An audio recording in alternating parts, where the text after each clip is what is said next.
Bang Karni. Terima kasih. Saya sebenarnya kalau mengikuti semua jejak, cerita, catatan yang disampaikan oleh pembicara yang sebelumnya, saya memang membayangkan ya memang beginilah warna penegakan hukum anti korupsi di Indonesia. Belakangan wajahnya makin memudar sebenarnya, warna itu makin memudar. Kita tidak bisa menempatkan kasus ini hanya tunggal saja. Ada sekian banyak kasus sebenarnya yang kemudian bisa kita bicarakan secara detail. Tapi izinkan saya memberikan catatan dari paling tidak ada 3 perspektif melihat kasus ini. Yang pertama adalah pertanyaan besar secara administratif. Ya, saya sih tadi sahabat saya Pak Zudan, Ditjen Dukcapil, juga Pak Dirjen Imigrasi sudah memberikan catatan sebenarnya. Tapi saya masih tetap agak mengerjit dahi saya untuk berpikir bagaimana mungkin lurah tidak mengenali dengan baik Joko Chandra. Ya. Sedangkan pengacaranya menelpon. Saya nggak tahu seberapa sering sih kita mengurus KTP dan menelpon lurahnya dulu gitu. Lurahnya ditelepon, lalu lurahnya datang sendiri langsung menerima, melayani, lalu kemudian ada proses yang lumayan cepat. Ya, tadi Pak Zudan mengatakan proses itu memang cepat di banyak hal. Tapi kan harus dilihat ada konteks bahwa ada telepon, lalu kemudian ada lurahnya sendiri yang langsung menerima. Nah, kalau kemudian dikatakan dia tidak mengenal Joko Chandra, kenapa kemudian ada pelayanan yang kelihatan lebih ekstra gitu? Saya tidak mengatakan bahwa pasti ada sesuatu, tapi ada pelayanan yang kelihatannya agak berbeda. Seberapa sering sih kita melayani? Kita datang ke kelurahan, itu per telepon dulu, lalu kemudian diterima oleh Pak Lurahnya langsung, dan dengan proses yang katanya ada 20-an% itu diproses dengan sangat cepat. Tetap artinya kita bisa bilang bahwa ada 80% yang tidak diproses secara cepat.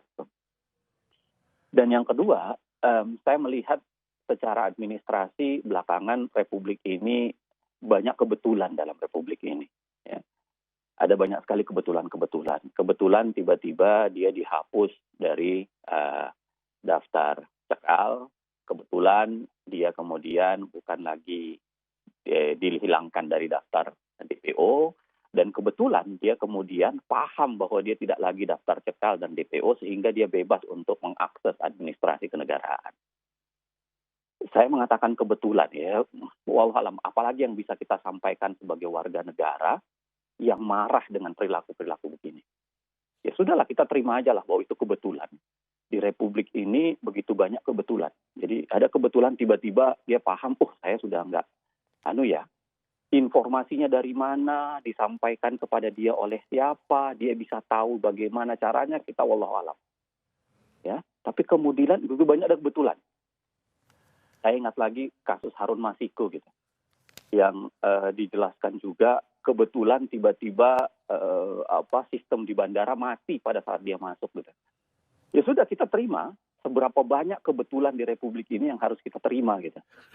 Ya, kebetulan dia paham, kebetulan dia datang pada saat yang tepat, kebetulan ya sebagai rakyat ya sudahlah, mari kita menerima kebetulan itu. Saya berdoa mudah-mudahan benar-benar kebetulan, yang saya rasa kayaknya kebetulan ini betul-betul dibimbing oleh, jangan-jangan doanya Pak Joko Chandra ini memang makbul betul, sehingga dia dibimbing betul, kebetulannya itu pas-pasan semua gitu, benar. Secara administrasi pas dia kehilangan ini, pas dia ini, lalu kemudian dia bisa masuk secara wajar. Dan sebenarnya bayangan saya ya, tadi pembicaraan Pak Hamid itu menurut saya menarik. Dia menerima Pak Hamid Awaludin maksud saya. Dia menerima warga negara dalam nama siapa tadi? Joy Chandra, siapa namanya tadi? Dia menerima kewarganegaraan Papua Nugini. Lalu kemudian kalau dia menggunakan masuk itu, tapi nyatanya dia kan masuk. Dia masuk ke Republik ini. Artinya apa? Dia pasti menggunakan sesuatu untuk masuk. Kenapa nggak dikejar sesuatu itu?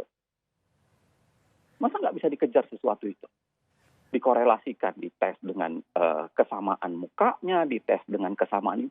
Tadi Pak Zudan sudah membuktikan bahwa satu foto saja itu bisa dites tuh. keberadaannya. Kenapa nggak bisa dites misalnya tanggal berapa kira-kira dia masuk, lalu kemudian dikejar, untuk membuktikan keseriusan bahwa kita memang mau melacak jejaknya dia. Kecuali kalau memang tidak ada keseriusan di situ. Ya. Kalau tidak ada keseriusan di situ ya nggak usah diperiksa, diterima saja sebagai suatu keniscayaan bahwa alhamdulillah dia berhasil masuk ke republik ini, dia menggunakan apa kita tidak tahu, ya. Pada faktanya dia tidak menggunakan paspor Indonesia, katanya yang ada paspornya dikembalikan dan sebagainya. Tapi kita nggak mau cari tahu dan kita kemudian tidak mengantisipasi dia untuk bisa keluar lagi. Kan artinya kalau untuk tahu dia menggunakan paspornya siapa, juga untuk tahu bahwa kemungkinan dia akan menggunakan paspor atas nama siapa lagi untuk keluar lagi dari republik ini. Nah, saya membayangkan harusnya negara, aparat penegak hukum itu serius di wilayah ini. Yang keempat, yang saya mau bilang dari perspektif ini, saya setuju betul tadi, ini pengadilan juga kehilangan elan utama, ya, kehilangan elan utama dalam penegakan keadilan. Saya lupa ingat, tapi kalau saya salah, mohon saya diingatkan ya. Ada SEMA 6 tahun 88, ingat saya dulu, dikeluarkan oleh Ketua Mahkamah Agung Ali Said, yang itu dengan jelas keras mengatakan bahwa DPO itu orang yang buronan, yang menghindari proses penegakan hukum. Maka dia memerintahkan kepada pengadilan untuk tidak menerima atau memberikan layanan penegakan hukum apapun yang diwakili oleh pengacara terhadap orang yang melarikan diri. Saya mengatakan bahwa Pak Ali Said punya semangat yang luar biasa.